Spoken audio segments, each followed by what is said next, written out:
Friends, आज हम लोग 12th क्लास हिंदी का 7th चैप्टर ओ सदा नीरा पाठ का अध्ययन करेंगे। ओ सदा नीरा का मतलब होता है पानी से भरा परिपूर्ण नदी, मतलब पानी से एकदम भरल नदी, उसी को सदा नीरा यहाँ कहा गया है।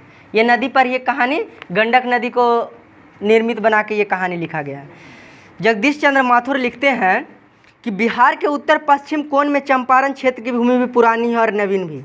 मतलब जो बिहार के उत्तर पश्चिम में जो आज चंपारण है वो ज़मीन एक तरह से पुराना है, एक तरह से नया भी।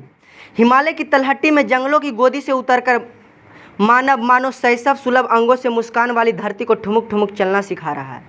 मतलब जो नदी जैसे गंगा नदी निकल के वहाँ से बिहार तक हमारा आती है और यही नदी को अंगों को मुस्कान वाली धरती को ठुमुक ठुमुक चलना सिखा रहा है।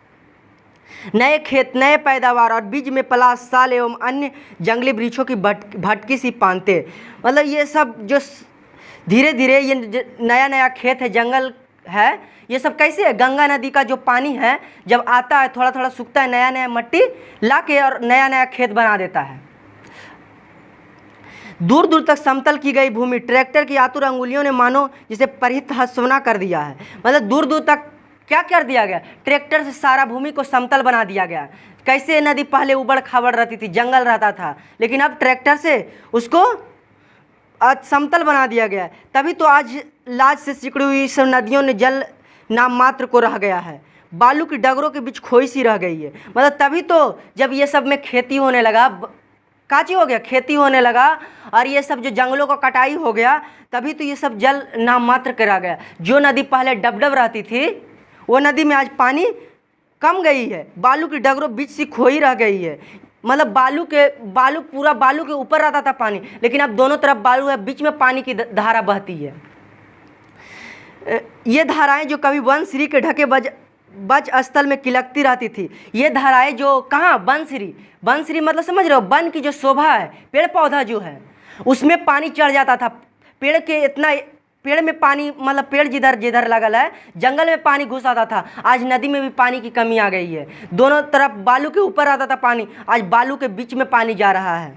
अब ये किलकती नहीं है, पहले जने तने ये उछलती रहती थी ये पानी, आज किलकती नहीं है। या तो लाज में गड़ी निष्पन्न सरकती रह रही है, या तो उनको लाज लग रहा है, या बरसात के दिनों में वीरांगनाओं की भांति प्रचंड नर्तन करती है। वीरांगनाओं मतलब समझ रहे हो, जैसे रानी लक्ष्मीबाई, ये सब वीरांगना हो गई। मसान सिकराना पंडई भुजाएं फैला फैलाकर उसी मानव के पौरुष को ललकारती है जिसने उन्हें निर्वंशन किया। मतलब उसी मानव को ये क्या करती है? ललकारती है, जिसे निर्वंशन किया। निर्वंशन मतलब जो इसे समाप्त कर दिया है, जो जंगलों को हटा दिया है, उसे को ये ललकारती है। जैसे जंगल कट गया तब ना आज बरसात कम हो रहा है। लिखते हैं आप, सन 62 की बाढ़ का दृश्य जिन्होंने देखा रामचरित्र मानस में कैकेयी का क्रोध रूपी नदी की बाढ़ याद आई हुई। मतलब जब 62 में यहाँ बाढ़ आया था, कितना में? 62 में कोसी नदी वाला बाढ़ याद है? जिसको याद होगा उसको रामचरित्र मानस वाला कैकेयी का क्रोध याद आया गया होगा। पूरा थी जैसे कैकेयी का, जब रामचरित्र मानस में कैकेयी का जब क्रोध हुआ था तो पूरा रामायण में हलचल मच गया था। पूरा उनका जो राजा दशरथ के घर पे पूरा हलचल हो गया था। उसी तरह जब 62 में बाढ़ आया था ना, पूरा बिहार डगमगा गया था। लेकिन 2500 वर्ष पहले जब गौतम बुद्ध नदियों के किनारे किनारे पाटलिपुत्र से मल्लों, मौर्यों और शाक्यों का उपदेश देने जाया करते थे, तब ये नदियाँ सहमित थी। कितना? 2500 साल पहले। कितना साल? 2500 वर्ष पहले गौतम बुद्ध कहाँ? पाटलिपुत्र में, पाटलिपुत्र से होकर मल्लों को, मौर्यों को, शाक्यों को उपदेश देने जाया करते थे। तो ये नदियाँ क्या थी? सहमित थी। क्या थी? सहमित थी, मतलब उतना हलचल नहीं करती थी। घना जंगल था और वृक्षों की जड़ों में पानी रुका रहता था। और ये नदियाँ जैसे आज बाढ़ आ जाता है, पेड़ पौधा रहेगा तो बाढ़ रुकेगा ना, तो उसमें क्या करता था? वृक्षों के जड़ों में पानी रुका रहता था। बाढ़ आती थी पर इतना प्रचंड नहीं। बाढ़ आती थी लेकिन इतना प्रचंड नहीं। पिछले 600-700 साल में महावन जो चंपारण से गंगा तक फैला हुआ कटता चला गया। मतलब 500-600 साल चंपारण में जंगल जो फैला था वो धीरे धीरे क्या हो गया, करता चला गया। ऐसे जैसे अगणित मूर्तियों का भंजन होता गया। वृक्ष की प्रकृति देवी वनश्री की प्रतिमाएं हैं। वृक्ष की जो प्रकृति देवी है उसकी जो प्रतिमाएं हैं, वसुंधरा भोगी मानव और धर्म मानव एक ही सिक्के के दो पहलू है। वसुंधरा भोगी मानव मतलब जो जैसे पेड़ के जो पूजते हैं, एक तरह से कहते हैं कि धर्म है मेरा, पेड़ भगवान है, और दूसरी तरफ अपने फायदा के लिए पेड़ को काट देते हैं। एक तरफ भगवान मानते हैं, एक दूसरी तरफ काट देते हैं, मतलब एक ही सिक्का के पहलू है, एक वसुंधरा भोगी है तो एक धर्म मानव है। एक कहानी सुनी होगी, यहाँ 12वीं सदी से लगभग 300 वर्ष एक कर्नाट वंश का राज था। किसका? लगभग 300 वर्ष तक कर्नाट वंश का राज था। प्रथम राजा नान्यदेव चालुक्य नृपति सोमेश्वर पुत्र विक्रमादित्य के सेनापति नेपाल और मिथिला के विजय यात्रा पर आए थे। कौन? कर्नाट वंश का उस समय राज था 300 वर्ष तक। तो उसका जो कर्नाट वंश का जो प्रथम राजा हुए न्यायदेव, चालुक्य नृपति सोमेश्वर पुत्र विक्रमादित्य के सेनापति हुए, नेपाल और मिथिला के विजय यात्रा पर आए और यहीं बस गए। कहाँ से? नेपाल से आके यहाँ बस गए। कहाँ? बिहार के चंपारण में ही। इस तरह सुदूर दक्षिण का रक्त और संस्कृति इस प्रदेश की निधि बने। कितने लोग इतिहास की इस कीमियाई प्रक्रिया से परिचित है? कितना लोग ये वाला बिहार से परिचित है, और ये खास करके चंपारण से। कर्नाट वंश के राजा हरि सिंह देव को 1325 ईस्वी में मुसलमान आक्रमणकारी गयासुद्दीन तुगलक का मुकाबला करना पड़ा था। ये क्वेश्चन पूछता है दोस्त कि कर्नाट वंश का राजा हरि सिंह देव को 1325 ईस्वी में किसका मुकाबला करना पड़ा था? तो गयासुद्दीन तुगलक को। तो कितना ईस्वी में? तो 1325 ईस्वी में। विशाल आक्रमणकारी सेना जंगल के किनारे खड़ी थी। कहाँ? जंगल के किनारे खड़ा था वो जो आक्रमणकारी गयासुद्दीन तुगलक का जो सेना था, वो जंगल के किनारे खड़ा था। हरि सिंह देव का दुर्ग वन की गहराई निश्चल छिपा हुआ था। वह घन वन मजबूत और मोटी प्राचीरों से अधिक दुर्भेय जान पड़ा। सुल्तान घोड़े से उतरा और तलवार से उसने एक विशाल बिटप के तने पर आघात किया। उसके गिरते बिजली सी दौड़ गई और उसके सैनिकों में और हजारों तलवारों घन वन वृक्षों पर टूट पड़ी। मतलब जो भी उधर से आया वो वन के वृक्ष पे और एक तलवार उसका राजा मारा, और सब उसका जो सैनिक था क्या करने लगा? सब अपना अपना तलवार लेके सब वृक्ष को काट के और आदमियों को खोजने लगा कि यही जंगल में वो सब नुकल होगा। ठीक ना? सैनिकों हजारों तलवारों घने वृक्षों पर टूट पड़े। देखते देखते जंगल की राह खुलती गई और देखते देखते रास्ता बना दिया। देखते देखते रास्ता बना दिया। हरि सिंह देव का ये गढ़ अपना घोंसला खो बैठा और नेपाल भाग जाना पड़ा। और जब वो जंगल में घोंसला बना के रहता था, ठीक ना, मतलब एक तरफ से केवाड़ा बना के रहता था जंगल में, किसी को पता नहीं चले, वो राज करता था। लेकिन धीरे धीरे जब जंगल कट गया तो वो क्या हो गया? पूरा घोंसला उसका खो बैठा और वो कहाँ भाग गया? हरि सिंह देव नेपाल चल गया। तब से जंगल कटना जो शुरू हुआ कटते ही आ रहा है। जहिया से जो जंगल कटा शुरू हुआ 1325 ईस्वी से आज तक कटिए रहा है। नीचे धरती उपजाऊ मिलती है, राशि राशि सस्यों की खान जहाँ बीज डालने भर की दरकार है। मतलब यहाँ की जो जमीन है एकदम उपजाऊ है। क्या है? उपजाऊ है जमीन। घने जंगल की स्मृति मानो पैदावार ललक उठती है। यो चाहे 700 वर्ष पूर्व आक्रमणकारी की तलवार ने जंगी के द्वार खोले थे, अब तो हल और ट्रैक्टर ही धरती के खजाने को अनावृत कर रहे हैं। वो वाला जो आक्रमणकारी आया था खाली पेड़वे को काटा था। क्या करता था? खाली पेड़ को काटा था। आज के जो ट्रैक्टर है और हल है वो पूरा धरती को, पूरा घास पतवार सबको काट दे रहा है, उसका धरती का सीना तक चीर दे रहा है। इस धरती के निवासी भी प्राचीन और नवीन के मिश्रण है। मतलब इस धरती के जो निवासी है पुराना जमाना और नया वाला सब मिश्रण है। जान पड़ता है आदिकाल से आने वाले जाने वाले का तांता बधा रहा है। जंगल से छीनी गई धरती को जोतने के लिए पुष्ट हाथ आदि प्रायः बाहर से ही आते रहे। जंगल से जो भी धरती छीना गया, पेड़ उड़ कटा, उसको आज क्या कर दिया गया? हल से जोत कर वहाँ खेती होने लगा। पिछले 500-700 वर्षों में थारू और धांगड़ जातियों यहाँ आकर बसी। पिछले 500-700 साल में कौन सा? धांगड़ जाति यहाँ आके बसा। कौन जाति? धांगड़ जाति। थारियों के उद्भव के विषय में अनेक मत है। वे लोग अपने आदिवासी को नहीं मानते। थारू शब्द को थार राजस्थान से निकला। जो थारू है वो अपने आप को आदिवासी नहीं मानते हैं। वो कहते हैं कि थारू शब्द थार राजस्थान से उत्पन्न हुआ है। कहाँ से? थारू शब्द थार राजस्थान से उत्पन्न हुआ है। धागड़ों को 18वीं शताब्दी के अंत में लाया गया। कितने शताब्दी के? 18वीं शताब्दी के अंत में लाया गया। नील के खेती के सिलसिले में, कौची की खेती में? नील के खेती करेले धांगड़ जाति को यहाँ बिहार लाया गया था। नील की खेती सबसे ज़्यादा कहाँ होता था? बिहार में, बिहार के चंपारण में। तभी तो महात्मा गांधी यहाँ नील के खेती के अथी करे आए थे और प्रसिद्ध हो गए हैं। हमारा बिहार ही है जो महात्मा गांधी को महात्मा गांधी बता दिया, करमचंद गांधी को महात्मा गांधी बना दिया। जब भी अगर महात्मा गांधी को फेमस कहा जाए तो बिहार से ही फेमस हुए। गौतम बुद्ध, जो गौतम थे उनको बुद्ध बना दिया हमारे बिहार ने। कितना ताकत है बिहार के पास। और यही नील की खेती के लिए धांगड़ जाति को यहाँ लाया गया था। ये लोग दक्षिण बिहार के छोटा नागपुर पठार से लाए गए। कहाँ से लाए गए थे धांगड़ जाति? बिहार के लोग वे दक्षिण बिहार के छोटा नागपुर पठार से लाए गए। वहाँ आदिवासी जातियों ओराव, मुंडा, लोहार इत्यादि के वंशज भी हैं। ये सब क्या है जो छोटा नागपुर में है? ये सब कौन जाति? आदिवासी जाति, ओराव हो गया, मुंडा हो गया, लोहार हो गया, ये सब जाति के वंशज हैं। धांगड़ शब्द का अर्थ ओराव भाषा में भाड़े का मजदूर होता है। धांगड़ शब्द का ओराव भाषा में क्या है अर्थ? भाड़े का मजदूर। इनके लोकगीतों में 200 वर्ष पूर्व उस महाप्रस्थान की कथा बिखरी पड़ी है जब नील के खेतों में पर काम करने के लिए अंग्रेज साहब और रामनगर के तत्कालीन राजा इन्हें यहाँ लाए। मतलब जब नील के खेत का जब होता था बिहार के चंपारण में, तो उस सबको यहाँ लाया गया था। जो यहाँ का राजा थे, इसको यहाँ अंग्रेज साहब, इनको रामनगर के तत्कालीन राजा, दोनों अंग्रेज और राजा दोनों मिलकर इसको यहाँ लाए धांगड़ जाति को। उसके बाद बरसों तक इन्हें लगभग गुलामी का जीवन बिताना पड़ा। फिर उस सबको वहाँ पकड़ के लाए और फिर सब गुलामी करे लगा। यहाँ आपस में धांगड़ मिश्रित ओराव भाषा में बात करते हैं। कोची में धांगड़ जो होता है जाति ओराव भाषा में बात करता है। दूसरे से भोजपुरी या मधेसी में, और दूसरा भोजपुरी भी बोलता है थोड़ा थोड़ा और मधेसी भी। दक्षिण बिहार के गया जिले से भूइयाँ लोग भी इसी भांति नील की खेती के लिए हिमालय की तलहटी से लाए गए। दक्षिण बिहार के गया जिला, अपना जिला, दक्षिण बिहार के गया जिला से भूइयाँ लोग इसी भांति नील की खेती के लिए हिमालय के तलहटों से लाए गए। मतलब भूइयाँ लोग भी नील की खेती के लिए लाया गया था। हमारे जो गया जिला का भूइयाँ होता है बहुत मजबूत होता है, बहुत ताकतवर होता है। जैसे आज दशरथ मांझी का उदाहरण ले सकते हैं अपने वजीरगंज से। कितना ताकतवर, कितना ताकतवर, पूरा बिहार में कोई ने पहाड़ का सीना चीर दिए क्या। और अपना गांव वजीरगंज में कहता है कि वजीरगंज को वीरनगर घोषित कर देना चाहिए। ये तो ये लोग बोलते हैं कि आदि भूइयाँ लोग जो गया जिले से हमारे आए हैं, ये लोग बोलते हैं कि यह आदिवासी नहीं है, संभवतः मुसहर वर्ग के अंग हैं। कौची वर्ग के?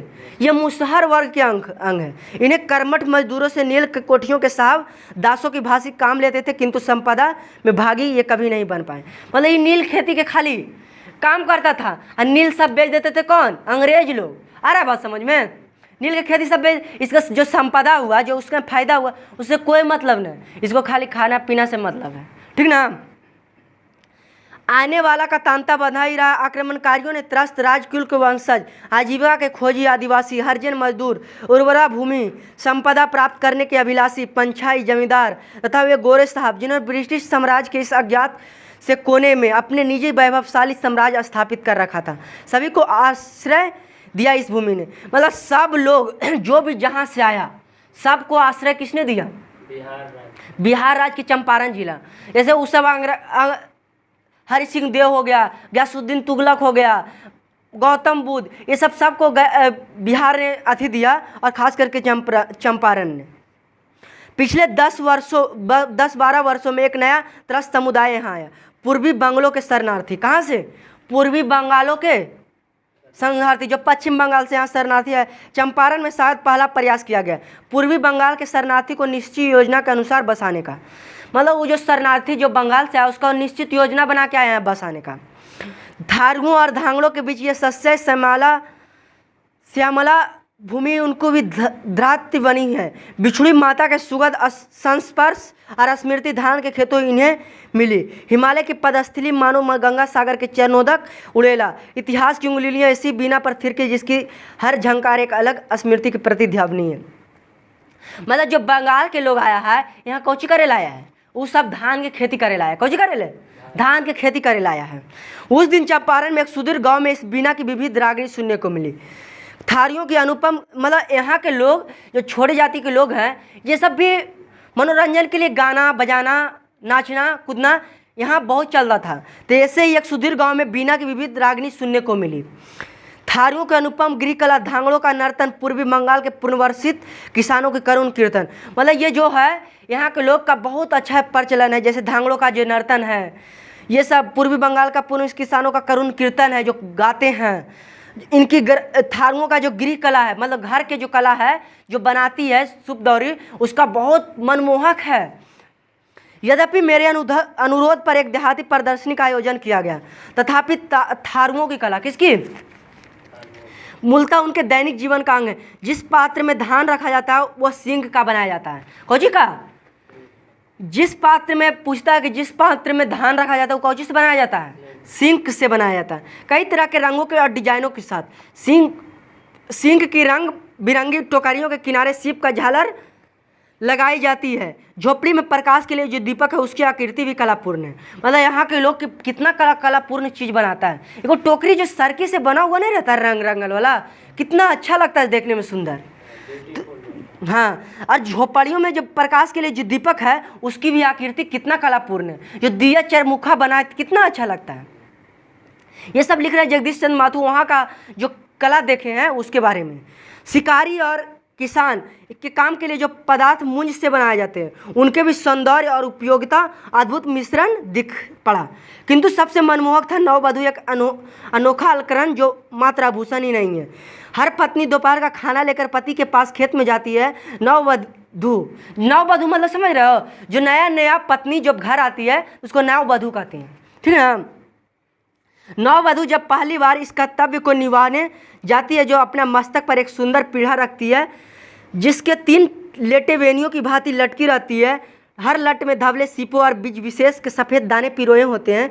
पीठे के ऊपर सिंह की कलापूर्ण टोकरी में भोजन रखा होता है। टोकरी के दोनों हाथ संभाले जब लाज भरी सुहाग भरी वधु धीरे धीरे खेत की ओर अपने पग बढ़ाती है तो सिंह किस बेनियों की रजत कंकनों की भांति झंकृत हो उठती है और सारा गांव जान लेता है कि वधु के प्रीतम को कलेऊ कराने जा रही है। मतलब जब एक वर वधु जब नया घर आती है और अपने पति के खाना देने के लिए जब खेत पे जाती है तो उसका जो पीढ़ा लेती है माथे पर और उस पर जब टोकरी रखती है उसका कलापूर्ण बहुत अच्छा लगता है। और उसके जब लाज भरी सुहाग भरी और धीरे धीरे पैर जब खेत की ओर चलने के लिए अपने पति के खाना लेकर जाती है तो सबको पता चल जाता है कि अपने प्रियतम को कलेऊ कराने जा रही है, ठीक ना।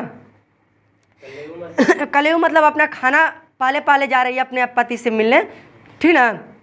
तो पता चल जाता है ये नया अभी आई है। जब उसका लटकल रहता है पूरा, जैसे एक पीढ़ा ले ली और उसके माथा पर पूरा चारों पट्टी से लटकल रहेगा।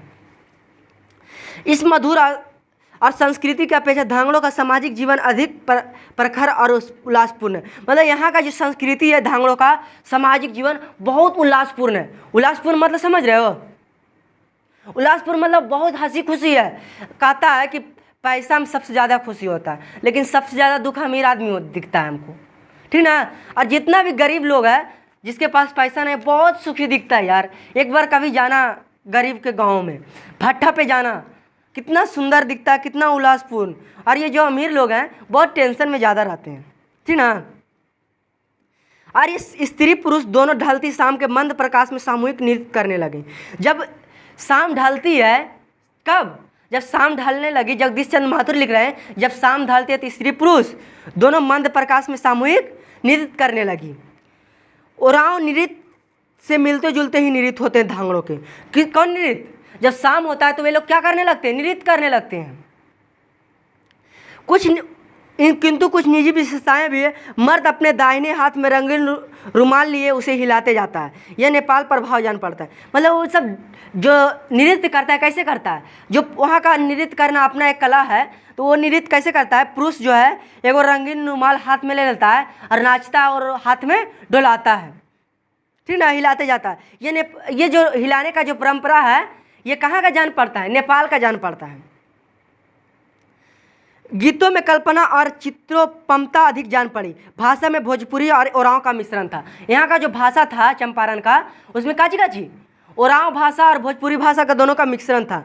नृत्य के बीच में कुछ लड़के तरह तरह के पशुओं की आकृति बनाकर आ जाते हैं और गीतों की मंधुर व्यंजना के बीच प्रहसन छवि दिखाए। मतलब जब दोनों लोग स्त्री और पुरुष दोनों क्या कर रहे हैं? नृत्य कर रहे हैं और कुछ बच्चे अपना पशु के भेष बना के, जब हम लोग में नहीं होता है ये सब जो झूमर उमर कहते हैं, उसी जैसा एक नृत्य का वर्णन यहाँ किया गया है। जैसे कोई लड़का कोई रिछ बन के आ गया, कोई शेर बन के, कोई हिरन बन के निरसक प्रेमी नर्तकों के बीच मिलकर कूदक रहे हैं। लगा कि सदियों की नागरिक सभ्यता अनगिनती पर्दे उठ गए और निर्भत नर नारियों के अधीन किंतु सुषमा भरी झांकी मिली। मतलब जो कोई लड़का शेर बन गया, कोई लड़का हिरन बन गया, कोई लड़का रिछ बन गया और वो लोग नृत्य कर रहा है, उसके बीच उछल कूद रहा है, तो देखने में और अच्छा लगता है। उसके बाद पूर्वी बंगाल के कीर्तन गंभीर विषादपूर्ण वातावरण में अनादि गूंज का स्रोत बह निकला। भागीरथी की नाविकों की याद प्रतिध्वनित होने लगी चंपारण की खलिहानों और जंगलों में।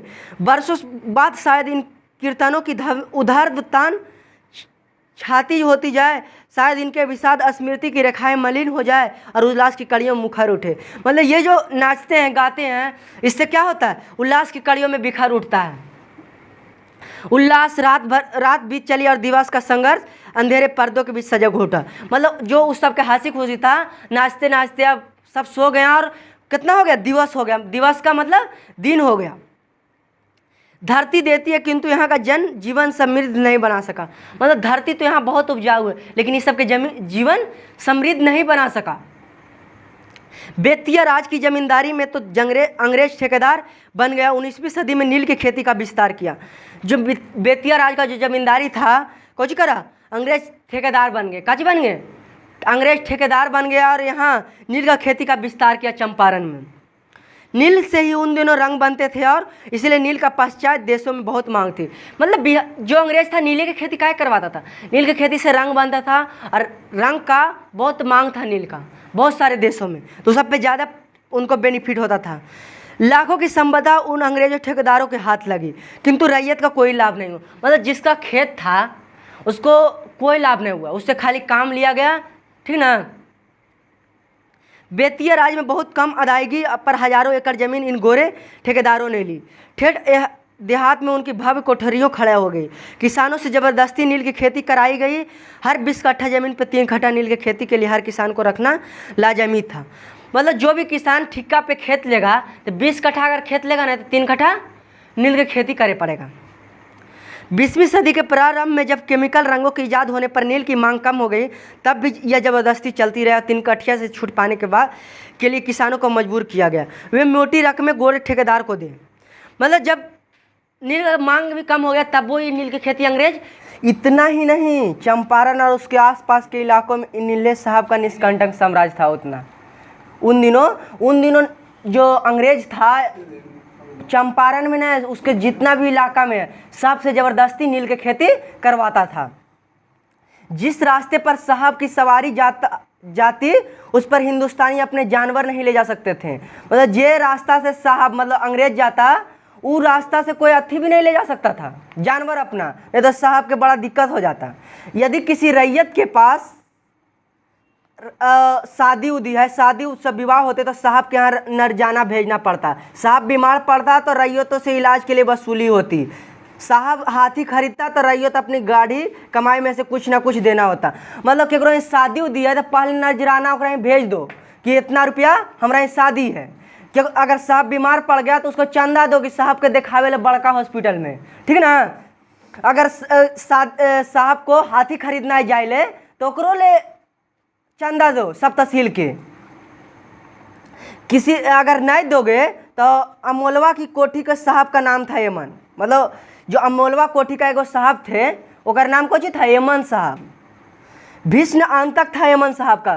यमन साहब का जो आंतक था भीष्म था, सब उनसे डरता था कि अगर यमन साहब आ गए तो क्या होगा। सोच लो, किसी की रैयत की झोपड़ी में आग लगा देना। अगर कोई चंदा नहीं दिया, हाथी खरीद रहे हैं तो अगर झोपड़ी में आग लगा देता था। इतना अंग्रेज का अकंटक था। किसी को जेल में ठूस देना यह साहब का रोज काम था। मतलब कोई अगर थोड़ा सा बदतमीजी कर लिया तो जेल में ठूस के बड़ी मार मारता था कि हमरे से तू बदतमीजी करता है। ये रोज के काम था अंग्रेज का, ठीक ना। तत्कालीन शासन नीले गोरों के हाथ का पुतला था।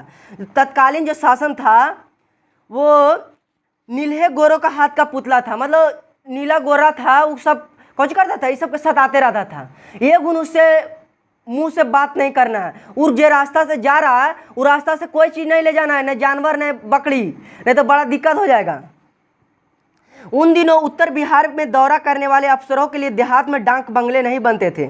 जो उत्तर बिहार में दौरा करता था अफसर, उसके लिए देहात में डाक बंगला नहीं बनता था। डाक बंगला मतलब समझ रहे हो, उसके लिए घर नहीं बनता था। वे सभी साहब कोठियों में ठहरते थे, उसके लिए स्पेशलिस्ट घर रहता था, कोठी में वो सब ठहरता था।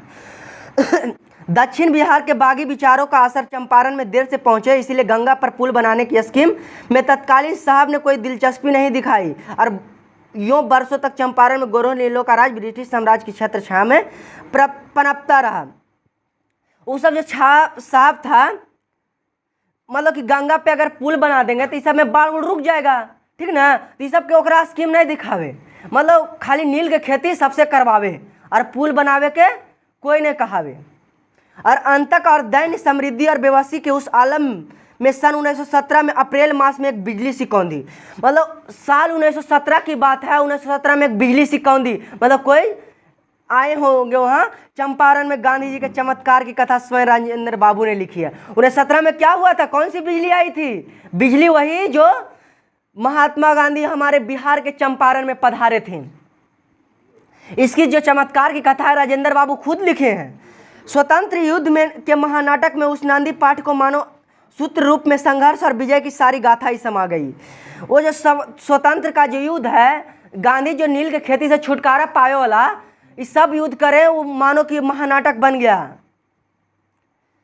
यहाँ उसका ब्यौरा नहीं लिखूंगा, मतलब ये जो पूरा काम हुआ 1917 में, ये वाला कहानी यहाँ नहीं लिखूंगा। मई 1962 में मुझे एक अभूतपूर्व सौभाग्य प्राप्त हुआ। कितना? 1962 में एक अभूतपूर्व सौभाग्य प्राप्त हुआ। मैं तीर्थ यात्रा पर निकला, उन सभी स्थानों की रज लेने। यहाँ गांधी जी सन 1917 का अभियान किया था।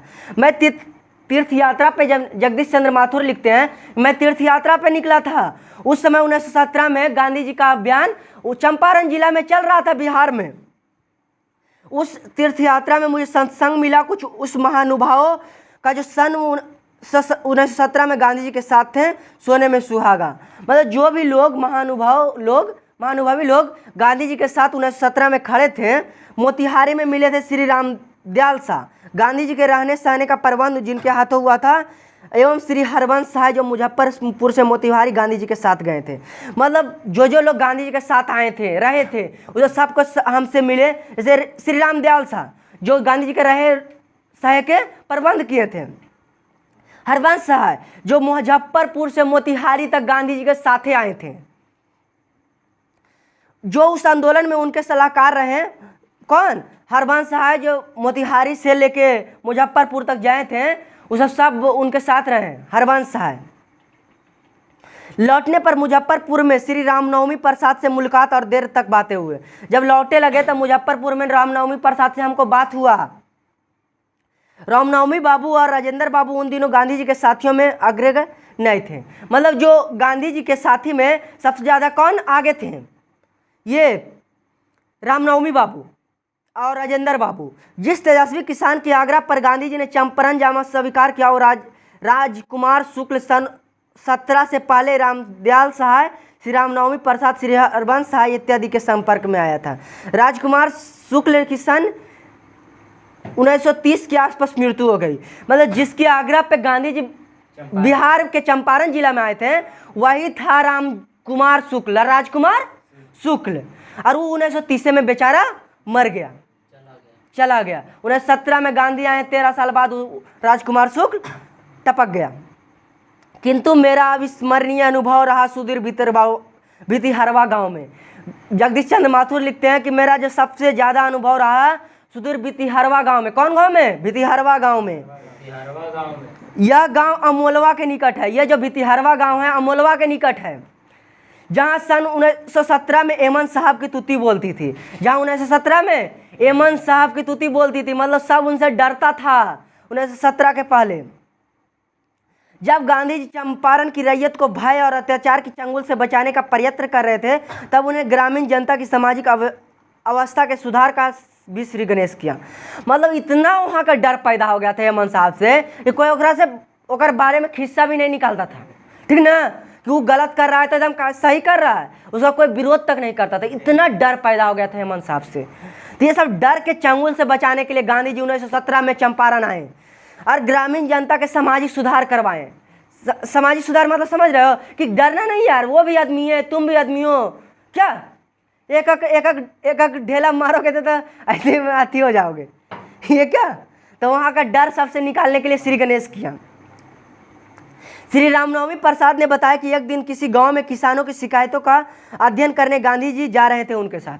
किसके साथ? रामनवमी प्रसाद के साथ किसान की समस्या सुनने के लिए गांधी जी जा रहे थे। दूर जाना था, हाथी पर दोनों सवार थे। दूर जाना था मतलब दोनों लोग, गांधी जी और रामनवमी प्रसाद हाथी पर जा रहे थे कड़ी धूप में। तभी गांधी जी ने ग्रामों की दुर्व्यवस्था को दूर करने में शिक्षा की महत्ता पर अपने विचार प्रकट किए। मतलब गांधी जी जब जा रहे थे तो सब बातचीत हुआ कि शिक्षा पे को बात निकल गई कि यहाँ के लोग शिक्षित नहीं है क्या, विचार प्रकट किया गांधी जी। कौन? गांधी जी प्रकट किए।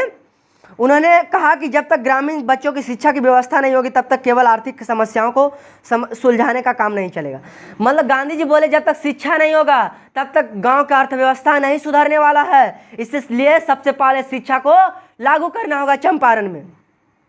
उन्होंने कहा कि चंपारण में कुछ ग्रामीण विद्यालयों की स्थापना करना चाहते हैं, मतलब कि गांव में कुछ हम विद्यालय की स्थापना करना चाहते हैं। कौन? गांधी जी बोले।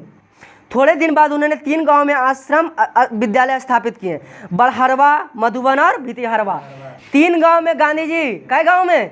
3 गांव में गांधी जी विद्यालय स्थापित किए, बड़हरवा, मधुबन और भितिहरवा।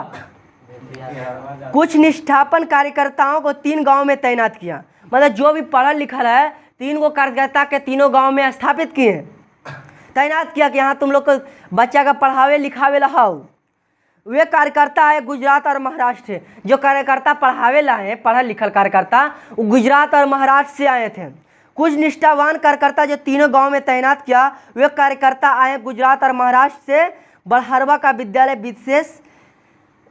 विदेश में शिक्षा प्रद इंजीनियर श्री बवन जी गोखले और उनकी विदुषी पत्नी अवंतिका बाई गोखले ने चलाया। मतलब जो भी चंदा उंदा के काम है, कौन चलाया? जो विदेश में शिक्षा प्राप्त किए थे इंजीनियर श्री बवन जी गोखले और उसकी पत्नी अवंतिका बाई गोखले ने चलाया। साथ में देवदास गांधी भी थे। साथ में मधुबन में गांधी जी ने गुजरात के नरहरि दास पारिक और उनकी पत्नी तथा उसके सेक्रेटरी महादेव देसाई को भेजा। मधुबन में किसको गांधी जी भेजे? नरहरि दास पारिक को और उसकी पत्नी तथा उनके सेक्रेटरी महादेव देसाई को भेजा। 3 आदमी को भेजा कि यहाँ तू चल जाओ मधुबन में। कुछ दिन आचार्य कृपलानी भी वहाँ रहे। भितिहरवा के अध्यक्ष थे वयोवृद्ध डॉक्टर देव और सोमन जी। अब भितिहरवा के जो अध्यक्ष बने कौन कौन? डॉक्टर देव और सोमन जी। बाद में वहाँ पुंडलिक जी गए। भितिहरवा में बाद में पुंडलिक जी आए। स्वयं कस्तूरबा भितिहरवा आश्रम में रहे। जो कस्तूरबा थी, जो गांधी जी की पत्नी, वो भी कहाँ? भितिहरवा के आश्रम में रही। इन कर्मठ और विद्वान स्वयंसेवकों को देखभाल करती रही। इन विद्यालयों का आदर्श क्या था? इन विद्यालयों को जहाँ लिखते हैं जगदीश चंद्र माधव, आदर्श क्या था? इस बारे में गांधी जी ने एक पत्र लिखा चंपारण के तत्कालीन अंग्रेज कलेक्टर को, जिसने शिक्षा संबंधी उनके आदर्शों पर प्रकाश पड़ता है। मैंने इन स्कूलों में किसी तरह का नपा तुला पाठ्यक्रम चालू नहीं किया है, क्योंकि मैं तो पुरानी लीक से हटाकर चल रहा हूँ। वर्तमान शिक्षा पद्धति को मैं तो खपनाक और हे मानता हूँ। जब वर्तमान शिक्षा पद्धति है वो वाला शिक्षा व्यवस्था हम नहीं लागू किए। जब पुराना जमाना वाला शिक्षा है, जैसे रामायण हो गया, महाभारत हो गया, ये सब हम लागू किए हैं। ये वाला जो वर्तमान शिक्षा व्यवस्था है वो क्या किए? वो वाला लागू नहीं किए। अब ये जो है छोटे बच्चों के चरित्र और बुद्धि विकास को करने के बजाय यह पद्धति को बौना बना देती है। क्या बना देती है? बौना मतलब छोटा बना देती। जैसे जे बच्चा के अब अंग्रेजी में सिखाएंगे बच्चे से, वो सीखेगा कहियो? जैसे कहानियों को अंग्रेजी में पढ़ाते हैं, अंग्रेजी उतना समझ में आता है, और वही इंजीनियरिंग का पढ़ा है सब हिंदी में कर दे तो ज़्यादा विकसित करेंगे ना, ज़्यादा समझ में। और ये अंग्रेजी वाला पढ़ा है तो खाली रट्टा मारे वाला है। कभी कॉन्वेंट स्कूल के बच्चा को देखना, 4 लाइन का आंसर क्वेश्चन रट्टा मारते रहेगा। तो गांधी जी लिखते हैं कि ये छोटा बच्चा का चरित्र और बुद्धि विकास जो वर्तमान शिक्षा है ये बौना बना देती है। अपने प्रयोग में वर्तमान पद्धति को गुणों को ग्रहण करते हुए मैं उसके दोषों से बचने की चेष्टा करूँगा। मतलब जो उसका दोष है उससे बचने की मैं चेष्टा करूँगा। मुख्य उद्देश्य यह हुआ कि बच्चे ऐसे पुरुष और महिलाओं को संपर्क में आए जो सुसंस्कृत हो और चरित्र उसका निष्कलुष हो। मतलब ऐसा लोग आए जो शिक्षा दे, जो क्या हो, सांस्कृतिक हो और निष्कलुष हो। मतलब जो पुराना जमाना वाला शिक्षा, जो हिंदी जानता हो, जो रामायण जानता हो, महाभारत जानता हो, ये सब शिक्षा व्यवस्था को ग्रहण करवाएंगे बच्चे लोगों को। मैं तो इसे ही शिक्षा मानता हूँ। अक्षर ज्ञान तो इस उद्देश्य की प्राप्ति का एक साधन मात्र है। मतलब अक्षर ज्ञान तो इसका एक साधन है। जीविका के लिए जो बच्चा नए साधन सीखना चाहते हैं उनके औद्योगिक शिक्षा की व्यवस्था की जाए। जो बच्चा जीविका के लिए सीखना चाहता है, जैसे कोई बच्चा एग्रीकल्चर सीखना चाहता है, कोई बच्चा कोई काम सीखना चाहता है, तो अभी आजीविका के लिए उसको औद्योगिक शिक्षा उसको व्यवस्था की जाएगी। इरादा यह नहीं कि शिक्षा पा लेने के बाद ये बच्चे अपने वंशगत व्यवसायों को छोड़ दे। मतलब मेरा ये उद्देश्य नहीं है जो अपने पिता का जो काम चल रहा है ये वाला छोड़ दें। वे जो ज्ञान वे स्कूल में प्राप्त करेंगे उसका उपयोग खेती और ग्रामीण जीवन के परिष्कृत करने में हो। जो लोग बच्चे ज्ञान स्कूल में प्राप्त करेंगे वो क्या करेंगे, उसका उपयोग गांव में और खेती में उसका उपयोग करेंगे। कुछ ही समय के लिए सही गांधी जी इन आदर्शों को भितिहरवा में भी कार्यान्वित करने की चेष्टा की गई। मतलब कुछ समय के लिए औद्योगिक क्रांति के लिए शिक्षा और खेती में कैसे यूज किया जाए, एग्रीकल्चर शिक्षा, रामायण की शिक्षा, कुछ विचारों की शिक्षा, ये सब भितिहरवा गांव में गांधी जी करवाएं। उसी भितिहरवा में जगदीश चंद्र माथुर लिख रहे हैं कि उसी भितिहरवा में मैं पहुंचता हूं। मेरे भाग तो देखिए उसी दिन वहां मौजूद थे श्री पुंडलिक जी, जो 1917 में इन्हीं पुंडलिक जी को गांधी जी बेलगांव से बुलाया था। मतलब देखो मेरा भाग्य, जगदीश चंद्र माथुर बोल रहे हैं कि देखो मेरा भाग्य, जब हम भितिहरवा गए तो हमका पुंडलिक जी से भेंट हो गया। वही पुंडलिक जी जिसको गांधी जी बेलगांव से बुलाए थे। भितिहरवा आश्रम में रहकर बच्चे को पढ़ाने के लिए और ग्रामवासियों के दिल से भय दूर करने के लिए। कौची से? मतलब गांव के बच्चों को पढ़ाने के लिए और गांव के आदमियों को भय दूर करने के लिए। वे लगभग 1 साल रहे और फिर अंग्रेज सरकार ने उन्हें जिले से निर्वासित कर दिया। मतलब 1 साल तक वहाँ पढ़ाएं और फिर 1 साल के बाद उसको क्या कर दिया, भगा दिया अंग्रेज। लेकिन इतना समय बीत जाने पर भी हर 2-3 साल में अपने पुराने स्थान को देखने पुंडलिक जी आ जाते थे। मतलब उनको इतना प्रेम हो गया था उस भितिहरवा गांव से कि पुंडलिक जी 2-3 साल में एक बार आइए जाते थे देखे ले।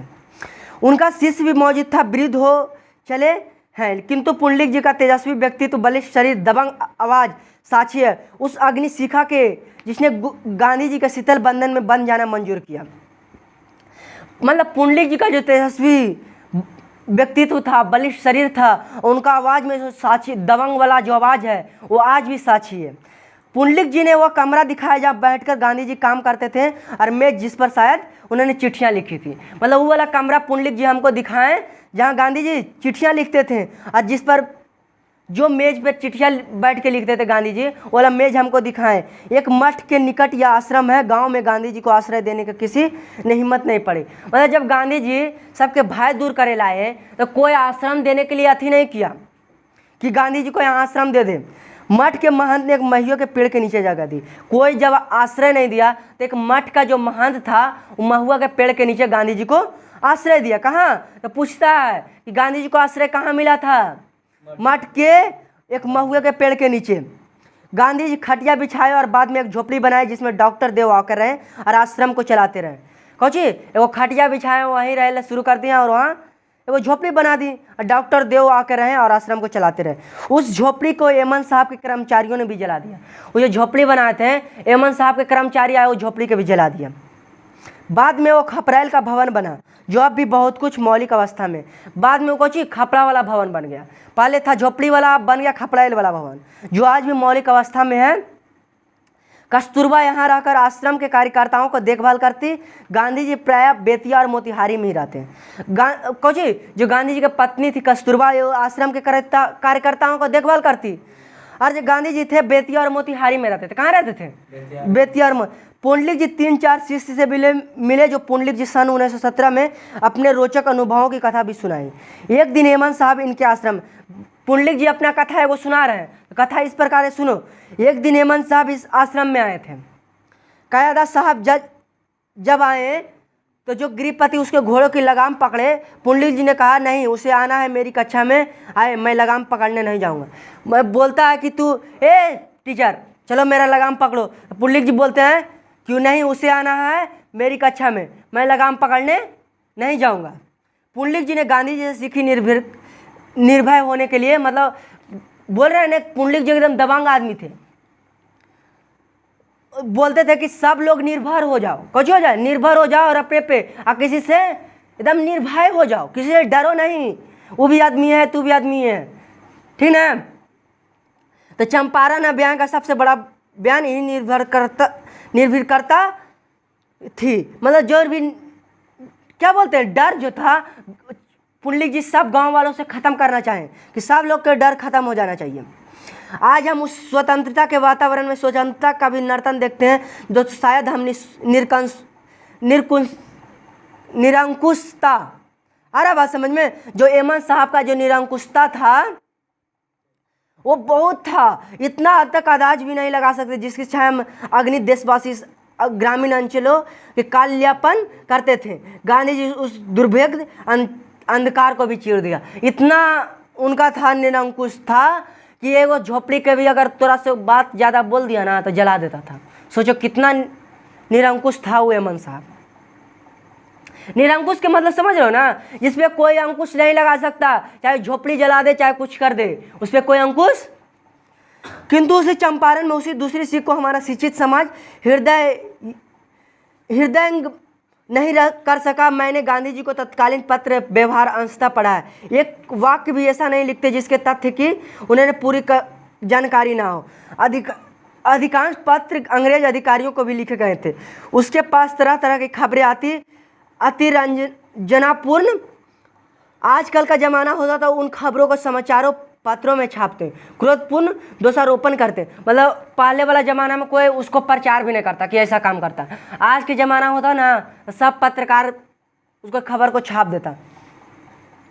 किंतु जी हर बात को तोलते हैं और स्वयं सत्यापन करते हैं, बिना छानबीन किए किसी भी मामले पर नहीं लिखते। मतलब सब बात को गांधी जी पहले तोलते कि लिखे कि नहीं लिखे, इस पर कैसा बात होगा, तो फिर जब हो गया तब फिर उस मामले पे लिखते हैं।